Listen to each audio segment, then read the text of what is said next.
বাঁশের ঝাড়ের নিচে কত বড় একটি মাটির টিলা। এখানে অনেকগুলো গর্ত দেখা যাচ্ছে। সম্ভবত এখানে সাপও থাকতে পারে। আমরা অনেকেই জানি যে বাঁশের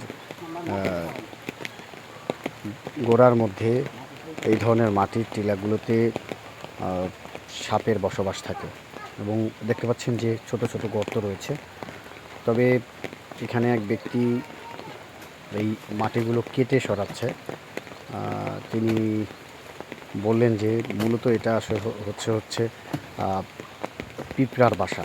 পিঁপড়া আস্তে আস্তে করে এত বড় একটি ঘর বানিয়েছে এবং বিভিন্ন ছোট ছোট গর্ত দেখা যাচ্ছে। অনেক সময় এই ধরনের গর্তগুলোতে সাপও থাকতে পারে, তাই সতর্কতার সহিত কাজ করাটাই উত্তম। আপনারা দেখতে পাচ্ছেন যে পুরো মাটির একটা বিশাল বড় টিলা, সেই টিলার মধ্যে অনেকগুলো গর্ত এবং আমিও দেখতে পাচ্ছি যে গুঁড়ো গুঁড়ো পিঁপড়াও রয়েছে এখানে এবং এই বাসার মধ্যে তারা হয়তো ডিমও পেড়েছিল। তবে সাবধানে কাজ করাটাই অনেক উত্তম। এই ধরনের বাঁশের ঝাড়ের মধ্যে